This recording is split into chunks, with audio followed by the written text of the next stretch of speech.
मंडळी नमस्कार। सध्या महाराष्ट्र राज्य शिक्षण महामंडळाच्या वतीने 12वीच्या परीक्षा सुरू झाल्या आहेत आणि त्या संदर्भामध्ये संपूर्ण राज्यात ही परीक्षा कॉपीमुक्त व्हावी आणि त्यावर सर्व निर्बंध लावण्यात यावे याकरिता राज्याचे मुख्यमंत्री देवेंद्र फडणवीस यांनी सुद्धा पुढाकार घेऊन सर्व परीक्षा यंत्रणेचा आढावा घेतला आहे।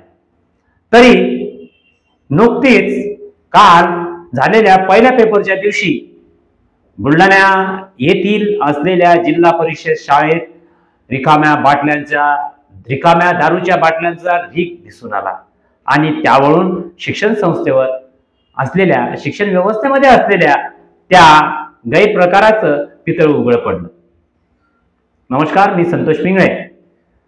महाराष्ट्र शासनाच्या वतीने 12वीच्या परीक्षा घेण्यात आल्या आणि हे शिक्षणाचं पवित्र कार्य ज्या शाळा महाविद्यालयातून होतं अशा त्या शिक्षण संस्थांमध्ये असलेल्या परीक्षा केंद्रावर हा जो गैरप्रकार झाला त्याबद्दल प्रश्नचिन्ह उपस्थित होत आहे आणि त्यामुळे पालकांमध्येही शंकेचं वातावरण पाहावयास मिळत आहे। महाराष्ट्र राज्यातून 10वी नंतर 12वी आणि ह्या 12वी नंतर विविध शाखेतून विविध क्षेत्रामध्ये जाणारे जे विद्यार्थी आहेत ते देशाचं भविष्य आहे आणि ह्या देशाच्या भविष्यासाठी असलेली जी यंत्रणा आहे ती जर दारूच्या शिशा रिकाम्या करून जर शैक्षणिक वातावरण बिघडवत असेल तर यावर प्रशासन नक्की कारवाई करणार का?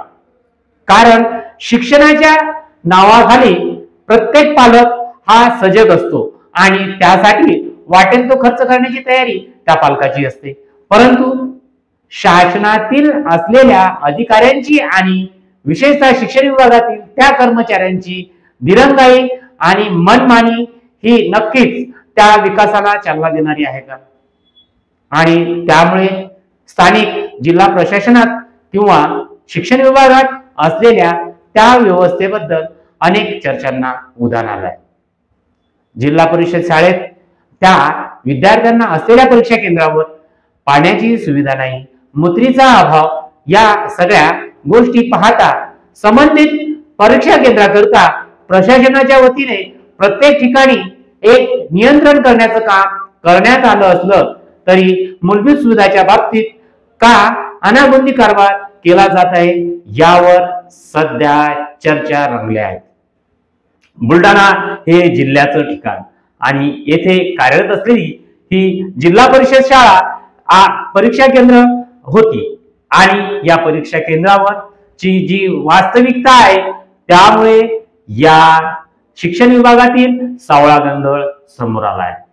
तरी अनेक ठिकाणी ज्या जिल्हा परिषदच्या शाळा आहेत किंवा प्रशासनाच्या शाळा आहेत तेथे असलेल्या अधिकारी शिक्षकांना व कर्मचाऱ्यांना गलगट्ट पगार जरी असला तरी त्याचा गैरवापर होत असल्याचं वास्तव्य नाकारता येत नाही। तरी या होत असलेल्या गैरप्रकाराला प्रशासन कितपत आळा घालेल हे पाहणे तितकं उत्सुकतेचं ठरतंय। तरी येणाऱ्या काळामध्ये शिक्षणाकडे व शासनाची जी भूमिका आहे ती चुकीची ठरत असल्यामुळे अनेक पालक आपल्या विद्यार्थ्यांना हे खाजगी शिक्षण संस्थेकडे शिकवित असतात आणि त्यावर होणारा खर्च हा लाखो रुपयाचा असला तरी ज्या देशाचं भविष्य घडण्यासाठी विद्यार्थी परीक्षा देत आहे त्या परीक्षा केंद्राची दुरावस्था ही नक्कीच धोक्याची घंटा देणारी आहे। तरी शिक्षण मंत्री व राज्याचे मुख्यमंत्री या शिक्षण व्यवस्थेला दुरुस्त करणार का याबद्दल आपलं काय मत आहे आणि या अशा घटनांवर प्रशासनाने कोणती भूमिका घ्यावी यासाठी आपली कमेंट्स मला नक्की पाठवा आणि यापुढेही असे विविध व्हिडिओ बनवण्याचा मी प्रयत्न करेन। मला ऐकून घेतलं त्याबद्दल धन्यवाद।